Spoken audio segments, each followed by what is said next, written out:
If you had to name one person from the Old Testament, just one, chances are the name that comes to mind is Moses, and for good reason. Moses is arguably the most important human figure in the entire Old Testament. More space is devoted to his life than almost anyone else in the Bible. He shows up in Judaism, Christianity, and Islam. He's been played by Charlton Heston, Christian Bale, and about 15 other actors in 15 other films. And yet, most people only know the highlights. Baby in a basket, burning bush, parting the Red Sea, 10 Commandments, which is a bit like knowing someone's most famous Instagram posts, but having no idea who they actually are.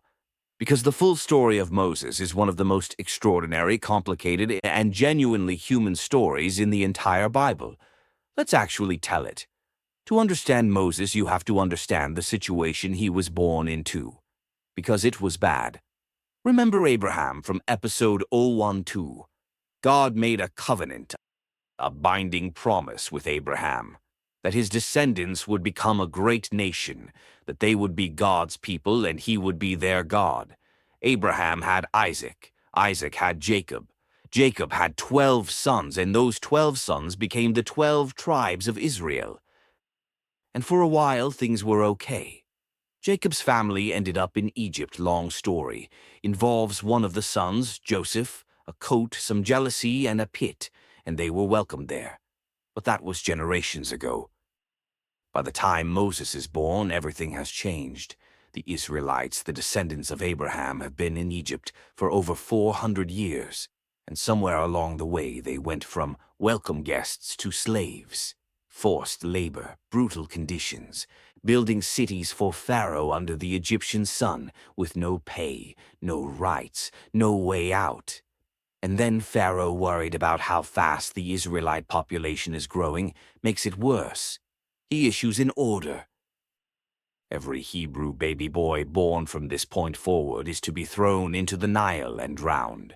That is the world Moses is born into. Moses is born to a Hebrew woman named Jochebed, and for 3 months she hides him. But you can only hide a baby for so long. So she does something desperate and creative. She waterproofs a basket. The Hebrew word used here is the same word used for Noah's Ark, which is not a coincidence, places her baby inside it and sets it floating on the Nile. His older sister Miriam watches from a distance to see what happens, and what happens is Pharaoh's daughter comes down to bathe in the river. She finds the basket. She opens it. The baby cries, and she has compassion on him. She decides to keep him, to raise him as her own, as an Egyptian prince.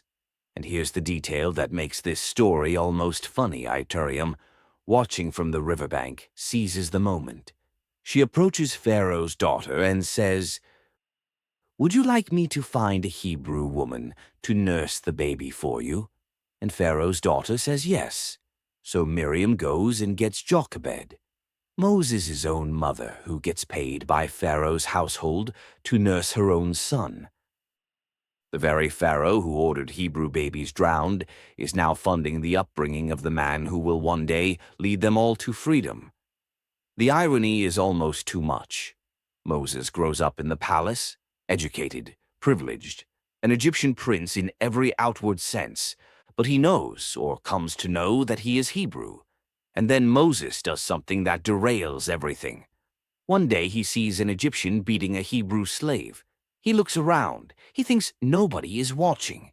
And he kills the Egyptian and buries him in the sand. The next day he sees 2 Hebrews fighting each other. He intervenes, and one of them says, "Are you going to kill me like you killed that Egyptian?" Moses realizes the secret is out.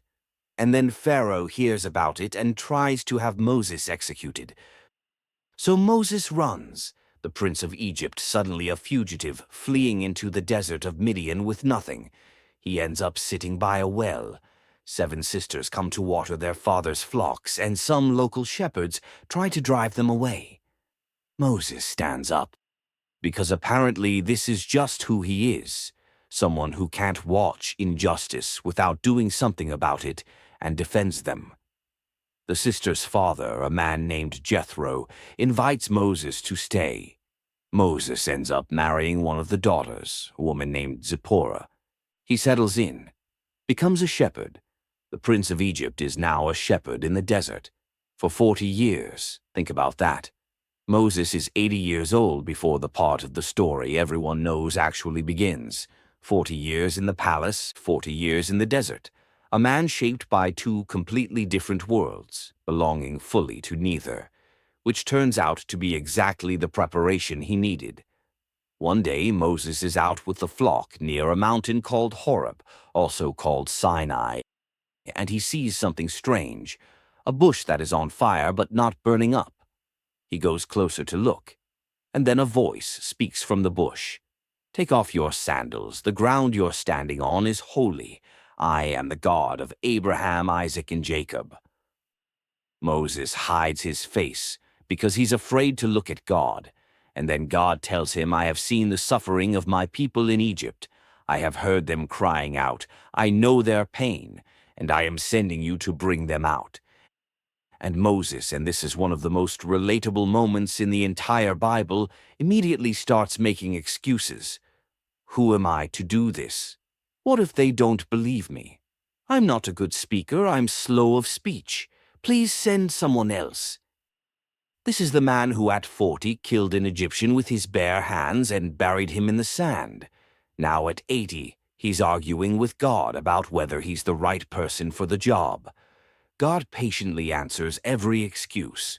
When Moses asks what name to give when the Israelites ask who sent him, God says, "Tell them, I am who I am sent you." YHWH, the personal name of God that we talked about in episode 003. And eventually, reluctantly, Moses goes. He takes his brother Aaron along as a spokesperson, and he heads back to Egypt, the place he fled from 40 years ago. Moses walks into Pharaoh's court and delivers a message. "Let my people go." Pharaoh says no, and then things get interesting. God sends a series of plagues on Egypt, 10 of them, each one escalating in severity, each one targeting something the Egyptians considered sacred or relied upon. The Nile turning to blood, frogs, lice, flies, livestock dying, boils, hail, locusts, darkness, and after each plague, Pharaoh almost relents and then hardens his heart and refuses again. Now people sometimes get uncomfortable with this story. Doesn't God harden Pharaoh's heart? Isn't that unfair? Here's what's actually happening in the Hebrew. The text describes both Pharaoh hardening his own heart and God hardening it. What this seems to mean is that Pharaoh had already chosen who he was going to be. God's plagues didn't change. Pharaoh, they revealed him. Pressure doesn't change character, it exposes it. The 10th plague is the most devastating, the death of every firstborn son in Egypt, from Pharaoh's household to the lowest servant. But the Israelites are given instructions. Sacrifice a lamb. Put the blood on your doorframe. When the angel of death passes through, it will pass over any house marked with the blood. This is the origin of Passover, one of the most important celebrations in Judaism, still observed today. And the imagery, a lamb's blood protecting from death, is something the New Testament will return to in a very specific way. After the 10th plague, Pharaoh tells Moses, "Go, take your people, leave." And somewhere between 600,000 and 2 million Israelites, the estimates vary widely, walk out of Egypt. After 400 years of slavery, the Exodus, one of the most significant events in the entire Bible. And then Pharaoh changes his mind. Again, he sends his army after them. The Israelites reach the edge of the Red Sea with Pharaoh's chariots behind them and nowhere to go. And Moses raises his staff, and the sea parts. They walk through on dry ground. The Egyptian army follows. The sea closes. And the people who were slaves in Egypt that morning are free by nightfall.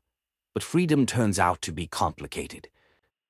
The Israelites spend the next 40 years wandering in the desert between Egypt and the land God promised them, and it is, to put it kindly, a difficult 40 years. They complain constantly. They run out of food. God provides manna, bread that appears on the ground every morning. They run out of water. God provides water from a rock. They get scared and want to go back to Egypt, which says a lot about how bad things must have been in the wilderness if slavery was starting to sound appealing.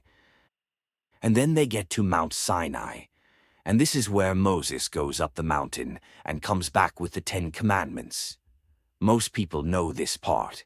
2 stone tablets, 10 rules. But what's actually happening at Sinai is bigger than a list of rules. God is entering into a formal covenant, a binding agreement with the nation of Israel. Like a national constitution, like a marriage contract. I will be your God. You will be my people. Here is how this relationship works. The 10 Commandments are the summary. But Moses also receives hundreds of other laws about worship, justice, food, relationships, social responsibility. A complete framework for how this community is supposed to function. And Moses spends so long on the mountain, 40 days, that the people at the bottom assume he's dead. And they do something catastrophically stupid. They melt down their gold jewelry and make a golden calf to worship. Moses comes down the mountain, sees what's happening, and throws the stone tablets on the ground and shatters them. Which, if you had just spent 40 days on a mountain with God receiving the law, is a very understandable reaction. Here's the part of Moses' story that most people don't know. After everything, the plagues, the Exodus, the Red Sea, 40 years of leading 2 million complaining people through a desert, Moses never makes it to the promised land. Near the end of the wilderness journey, the people are complaining again about water. God tells Moses to speak to a rock and water will come out. Moses, fed up, exhausted, 40 years of this, strikes the rock with his staff instead of speaking to it. Water comes out. The people are satisfied. But God tells Moses, because you didn't trust me enough to honor me as holy in front of the people, you will not bring them into the land I am giving them. It seems harsh, one moment of anger after 40 years of faithfulness. But the principle matters. Moses' job was to show the people what God was like. In that moment he misrepresented him, and the consequence stands. Moses sees the promised land from the top of a mountain. He sees it. He just doesn't enter it. He dies on that mountain at 120 years old. The text says his eyes were not dim and his strength had not left him. And the Bible says something remarkable about him at the end. Since then, no prophet has risen in Israel like Moses, whom the Lord knew face to face, face to face. The man who argued with God from a burning bush, who stood before Pharaoh 10 times, who held his staff over the Red Sea, who climbed a mountain and received the law of God, known by God, face to face. So who was Moses? A man born into slavery who grew up in a palace, a prince who became a fugitive, who became a shepherd, who became the greatest prophet in Israelite history. A man who argued with God and went anyway, who led a nation out of slavery and never got to enter the land himself, who spent 40 years in the wilderness with a people who complained the entire time and never stopped showing up for them. He wasn't perfect. He lost his temper. He made excuses. He sometimes doubted. But he was faithful, and he was known face to face by the God who called him from a burning bush on an ordinary day when he was just a shepherd trying to find his sheep.